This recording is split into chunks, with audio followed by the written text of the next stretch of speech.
What's up, friends? It's your boy, Dallas Michaels here, and I just got finished being interviewed on the Men on Purpose podcast. If you aren't familiar with it, go check it out, Men on Purpose podcast, and I'll be sure to share my episode with you once it's live. We had a great discussion about being on purpose and about courage. And there was something that I was sharing in the episode that I didn't really get a chance to elaborate too much on, but I touched upon it. And I've been contemplating this idea and this theory for a while now, because I'm noticing the effects in the world on myself and on my clients. And it's this: the thinking positive movement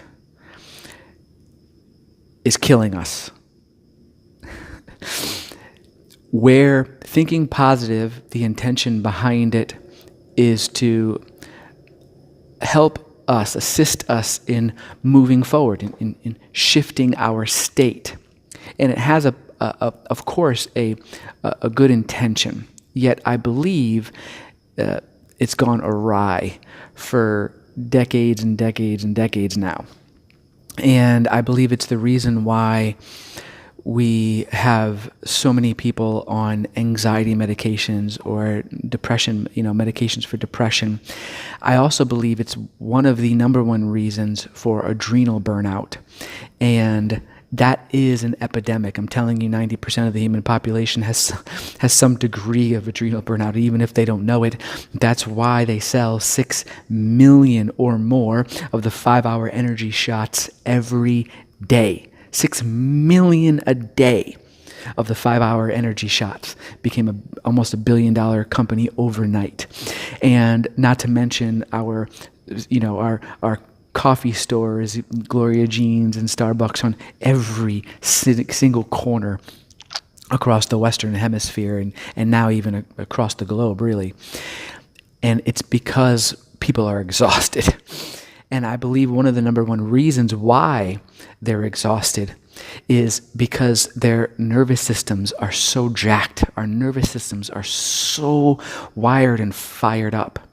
And it's because we're believing we have to think positive all the time. We're so busy trying to change our state that we're not allowing ourselves to feel and acknowledge what our actual state is, our actual feelings are. There's nothing wrong with thinking positive. I do it all the time. I assist my clients in doing it and have been for over a decade.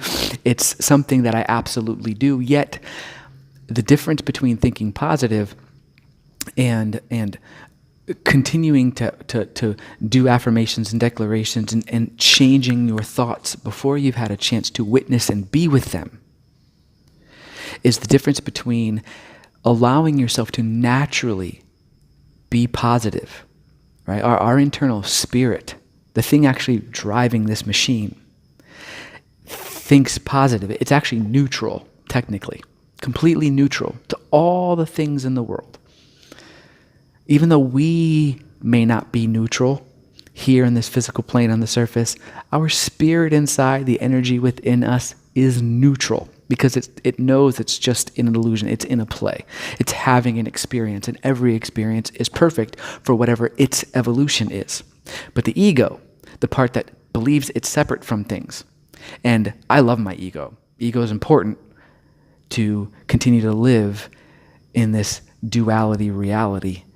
It's needed to have an identity to live life. Yet it doesn't have to run the show. So I don't believe in killing the ego. We don't get anywhere positive by killing. It's an old patriarchal, over masculine way of thinking. So I don't believe in killing the ego. I do believe in recognizing when it's at play, when it's driving the bus. And the ego thinks it has to think positive all the time, and it demonizes the other thoughts, especially since we've been so conditioned by the thinking positive movement. It's killing us. The think positive movement is pretty much killing us. Now, it's been around for centuries. There's philosophers from the 16th century that, and I'm paraphrasing, pretty much said that it's not the events in our lives that create the suffering.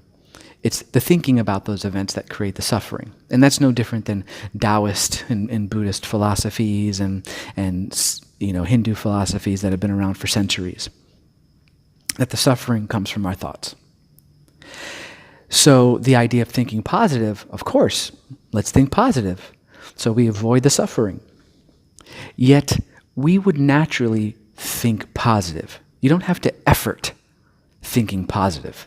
It's not something you have to try and do and force yourself to do. If instead you witnessed what you were actually thinking, and you allowed space for all those other thoughts too.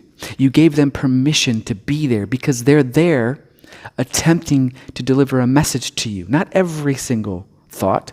A lot of our thoughts are purely just conditioned. A lot of our thoughts are programmed. A lot of our thoughts aren't even ours. Yet we could determine, right? We would be able to see and kind of curate which thoughts were our own, which thoughts are coming from ego, which thoughts are coming from old ancestral patterns. What are we healing for ourselves? What are we healing for our ancestors? What are we healing for the collective? When we allow ourselves to witness whatever thoughts are coming up, good, bad, or otherwise, however we wish to define them, and when we give ourselves a moment to put it through like a filter, and to be with the emotions that are coming up. Because most times all these things, they just want a witness. They just want to be seen. They want space to be felt. Because if you don't give them permission, if you don't give the thoughts permission, then what we do instead is we demonize them. We make them wrong. And if we're sad for too long, if we're negative for too long, if we think anything other than positive for too long, then what ends up happening is we think something is wrong, and therefore we have to get on medication. We've got friends who take us out to go party and make us feel better. We numb ourselves with alcohol and drugs. We take a pill so that we're not depressed anymore. The only reason why our negative, quote unquote, negative emotions get drawn out is because we don't give them permission to be there. We don't allow them in the space, and therefore they get drawn out because we keep suppressing them until they have to come to the surface. And then they just stay that much longer because we're not giving permission to them. We judge the thoughts, we judge ourselves, we make ourselves wrong and bad for having negative thoughts, for having negative feelings, and then we fight in order to change our state. Tony Robbins, change your state. You can change your state immediately. And I'm not saying you don't do that. I've been thinking positive my whole life. I'm a huge fan of it. I'm a huge fan of changing your state, yet I do it after I take stock of the thoughts that are coming up in my mind so I can understand what patterns are at play, so I can see what message is coming up from my nervous system. I give myself permission to feel whatever emotion is there, and oftentimes it'll just move right through, and then my natural state of neutrality, my natural state of peace it's there. It's what's always there. It's what is always there. Neutrality and peace. And then to go into joy is effortless because you just remember the magnificence, the magic, the perfection of this divine play that we're in.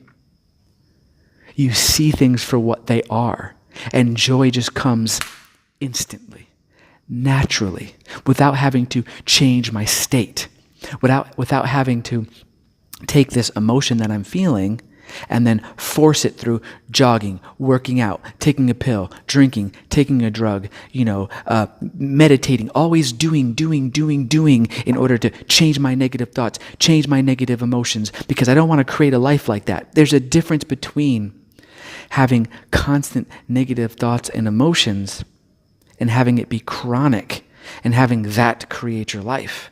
And I argue that the reason why that even happens so often is, again, because we weren't giving ourselves permission to see the thoughts, to think the other thoughts, and to feel the other feelings other than thinking positive and feeling positive for so long. It was never intended to demonize our other emotions and thoughts, but that's what happened. The thinking positive movement has made any other way that you're thinking wrong.